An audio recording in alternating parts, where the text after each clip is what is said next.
A week in the life of a medieval peasant. England, 1350. Imagine waking up in the year 1350. There is no alarm bell beside your bed, no glass window glowing with morning light, no warm floor, no soft mattress. You wake because the cold has reached your bones, because the child beside you has begun to stir, because somewhere outside a rooster is calling into the dark. You were a peasant in a small village in eastern England. Your home is a low timber house, its walls made of wattle and daub, its roof thatched with straw. The floor is packed earth, covered here and there with rushes. Smoke from last night's fire still hangs beneath the roof beams, because there is no chimney as we would know it. The smoke escapes slowly through gaps, holes, and habit. Your family sleeps close together, not because it is sentimental, but because warmth is survival. Your wife, your children, perhaps an elderly parent, all share the same dark room. In a corner, chickens scratch and rustle. Outside, a pig grunts in its pen. The smell of smoke, animals, damp wool, old straw, and yesterday's pottage fills the air. This is not a world of privacy. It is a world of nearness. You rise before sunrise. You pull on a wool tunic, rough against the skin. Your shoes are worn and damp. Your hands already ache from work done yesterday, and work waiting today. Before anything else, there is the fire. The embers must be coaxed back to life. A little straw, a little breath, a little patience. Your wife begins preparing a small morning meal, coarse bread, perhaps a cup of weak ale, maybe leftovers from the pot. Bread and pottage are the backbone of ordinary life, not the feasts of castles and stories. Meat is rare, fish depends on place and season, and eggs or cheese are valuable enough to be counted carefully. Today is Monday, and this is not an ordinary week. In a few days, the village will celebrate St. Martin's Day, also called Martinmas. It comes in November, when the year turns toward winter. Fields grow quiet. Animals that cannot be fed through the cold months may be slaughtered. Rents, dues, and obligations press heavily on many households. But a feast day is still a feast day. Even a poor village knows how to prepare for joy. By first light of Monday, the village begins to move. You step outside and see the familiar shape of your world. Cottages clustered near the church, strips of open fields beyond them, the manor house in the distance, hedges, ditches, muddy paths, and the dark line of woodland farther away. Your life is tied to the land, not romantically, legally, economically, spiritually. Some land you work for your household. Some land belongs to the lord of the manor. Some duties are owed by custom. You may owe labor, rent, produce, or all three. You may not be a slave, but you are not free in the modern sense either. Your rights and burdens depend on your status, your village, your lord, and local custom. In 1350, everyone remembers the plague. The Black Death has recently passed through England. In many places it has killed neighbors, kin, workers, priests, and lords alike. The village is quieter than it used to be. Some cottages stand empty. Some fields are harder to cultivate because there are fewer hands. But for those who survive, the shortage of labor may slowly begin to shift old balances. The Lord still demands service, but workers know their labor matters. Still, this morning hunger is more immediate than history. You join other men in the fields. November work is not the golden harvest work of summer. It is colder, slower, muddier. There may be ploughing to finish, ditches to clear, animals to tend, hedges to repair, firewood to gather, tools to mend. The land must be prepared, protected, and watched. Your wife's work is no lighter. She bakes when grain allows, brews ale when needed, tends children, poultry, garden, dairy, thread, cloth, and household accounts of survival. Medieval peasant life is not simply men in fields. It is a family economy, and everyone works.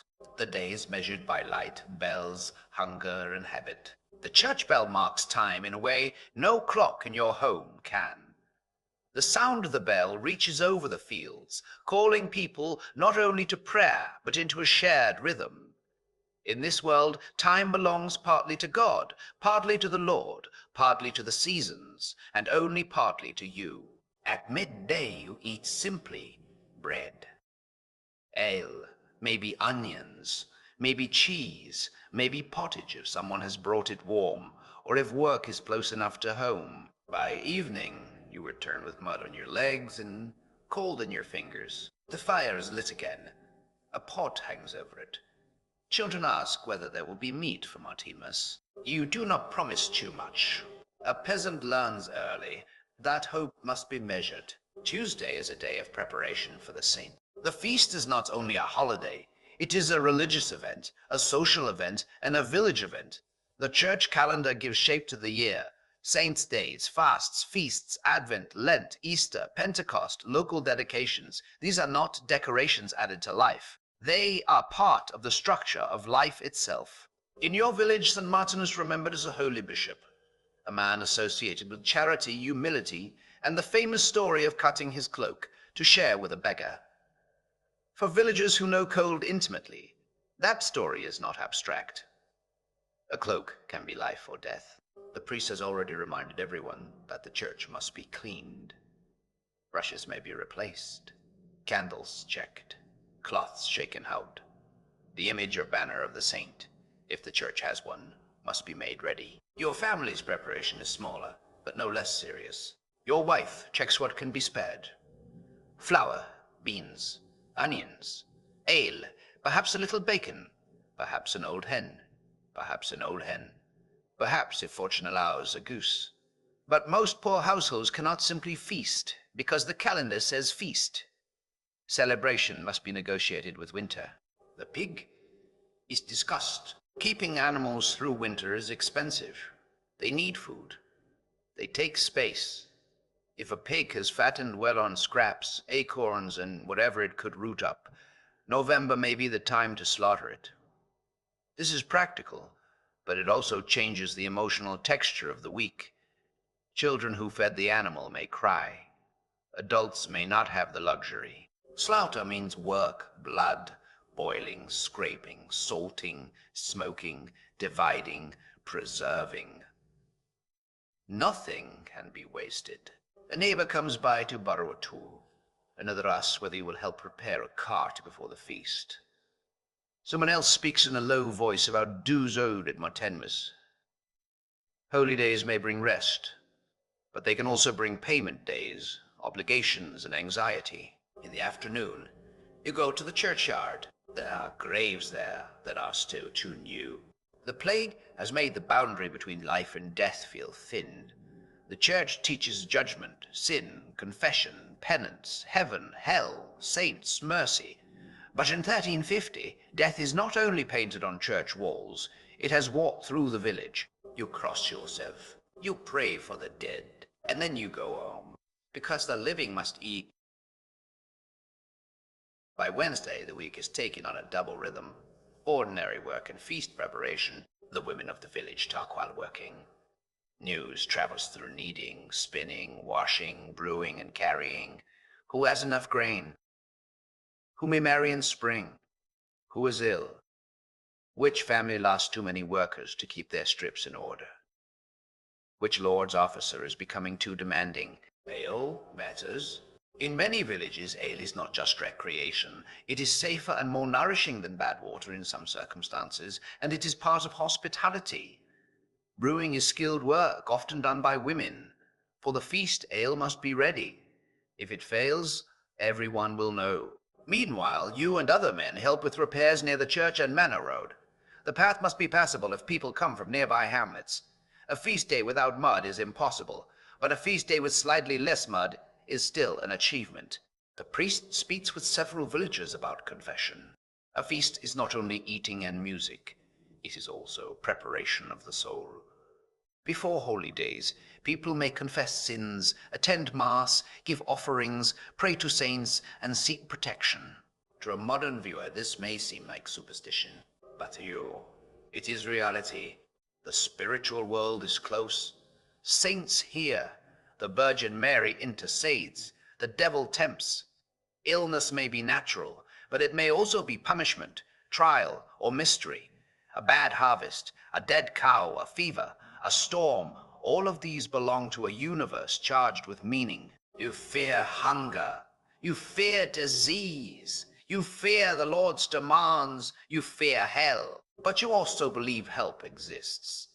In the church, in relics, in holy water, in prayer, in the community of the living and the dead. At home that night, the family eats pottage thickened with grain or peas. The children are excited because they know the feast is near. Your wife is tired because excitement usually means more work for her. You sit near the fire and mend a strap. Outside, the wind moves across the fields. The year is closing. Thursday is the eve of St. Martin's Day. The village feels different now. Work still happens, but attention has shifted. People speak of the mass, the meal, the procession, the visiting relatives, the ale, the weather, the slaughter, the songs. If your household has decided to kill the pig or a goose, this may be the day. It is messy, physical, and communal. Neighbors help because they will need help in return. Children are sent away or told to hold the bowls. Blood may be collected. Fat is precious. Meat is divided into what can be eaten soon and what must be preserved. The smell of cooking begins before the feast itself.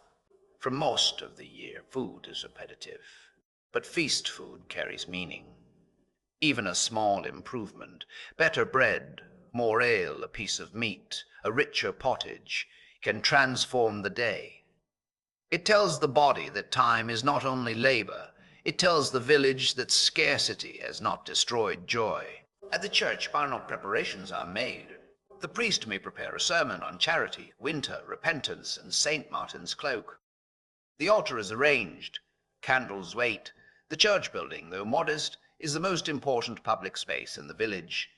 It is where people are baptized, married, confessed, blessed, warned, buried, and remembered. The manor also watches. Feasts can reinforce hierarchy. The Lord may give food or ale, or simply allow customary rest. His generosity, if it appears, is not free from politics. A feast reminds the village who holds power, but it also gives villagers a chance to gather in ways that are not entirely controlled by work. In the evening you wash as best you can. Not a full bath, not luxury, but an attempt at cleanliness. Your better tunic is shaken out. Your wife checks the children's clothes before sleep. You pray beautifully, not like a monk in a manuscript. You pray like a tired person, for bread, for mercy, for the dead, for a mild winter, for the pig not to spoil, for the Lord's steward to be reasonable, for your children to live. Friday is St. Martin's Day. The feast day begins with bells.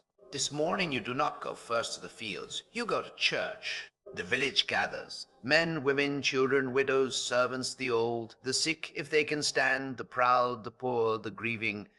People wear what best clothing they have. Not fine clothing, perhaps, but cleaner clothing. A belt polished, a hood brushed, shoes repaired. Inside the church, the air smells of wax, damp stone, wool, smoke, and bodies. The Mass is in Latin. You do not understand every word. Most people do not. But you know the gestures, the sounds, the sacred shape of it. You know when to kneel. You know when to cross yourself. You know the elevation of the host matters. You know the elevation of the host matters. You know that heaven touches earth here. The priest speaks of St. Martin, a soldier who became a bishop, a man who cut his cloak for a beggar, a saint of mercy at the edge of winter. This story matters because everyone in the church knows what cold means. Charity is not theory here. A cloak is warmth. Warmth is survival. After Mass, the village opens outward. There may be a small procession, there may be music, there may be games, there may be drinking. If a market or fair is nearby, some people may go. Children run between adults, young men show off, young women are watched by mothers and aunts, old men retell stories everyone has heard before. Food appears, not castle food, not mountains of spice and swan and silver dishes, but better food than usual. Meat perhaps, stronger ale, fresh bread if flour allowed, a shared dish from a neighbor, something roasted, something boiled, something saved especially for today. For a few hours the village becomes louder than hunger. People laugh, they argue, someone sings badly, someone drinks too much. A child steals a bit of crust, a dog succeeds in stealing more. The feast is holy, but it is also human. The church has now removed the body from religion. It has given the body a calendar. Fast and feast, work and rest, confession and ale, candlelight and mud. By evening the celebration grows rougher. Not necessarily violent, but less controlled. The priest may disapprove of certain songs. The older women may disapprove of certain flirtations. The Lord's officer may watch debts as closely as dances. But for one day, the village breathes. And that matters. Saturday, the morning after a feast is quieter. Heads ache. Fires are rebuilt. Leftovers are guarded. Bones are saved for broth. Fat is stored. Meat is salted if there is enough. Nothing disappears into waste. The holy day is past, but its practical consequences remain. If an animal was slaughtered, there is work to do. If ale was brewed, vessels must be cleaned. If guests came, debts of hospitality are remembered. If someone drank too much and insulted a neighbor, that too is remembered. Saturday is also a day for reckoning. The Lord's demands do not vanish because the village celebrated. Rents may be due around this season. Labor services may still be counted. The church tithe is part of life too. Peasants were expected to support the church, often through a tenth of produce or equivalent dues, though exact practice varied by place. You inspect your household stores. How much grain remains, how much firewood, how much fodder, how much salt meat, how many candles, how many weeks until real hunger. Winter is not one event, it is a long test. In the afternoon you walk the fields. The land is damp and heavy. The strips look bare. The hedges are thinning. Birds move low over the earth. You think of the dead again. In 1350 memory is crowded. Every path holds absence. Every family knows someone gone. Yet life continues with stubborn force. Babies are born. Bread is baked. Ale is brewed. Fields are plowed. Feasts are kept. This is one of the deepest truths of medieval village life. It is fragile, but not passive. Peasants are not merely victims in brown clothing. They know land, weather, animals, tools, debts, saints, neighbors, and survival. They calculate constantly. They cooperate and quarrel. They fear God and gossipulate about each other. They endure power, but they also negotiate with it. That night you eat something better than usual if the feast has been kind. You sleep heavily. Sunday belongs to the church, at least in theory. The village gathers again for Mass. Some arrive gladly, some because custom requires it, some because absence would be noticed. In a small village, the eyes of neighbors are almost as powerful as the eyes of heaven. The priest reminds everyone that Martinmas joy must become Christian charity. Winter is coming. The poor must not be forgotten. The dead must be prayed for. Sins must be confessed. Pride must be avoided. Outside the church, people talk. Deals are made. Marriages are hinted at. Work is arranged. News from nearby villages is exchanged. The churchyard is not only a sacred place, it is also a social center. After Mass, you may do only necessary work. Animals still need care. Fires still need tending. Children still need feeding. Medieval rest is not modern leisure. No one is scrolling, relaxing, or separating work from home. The household itself is work.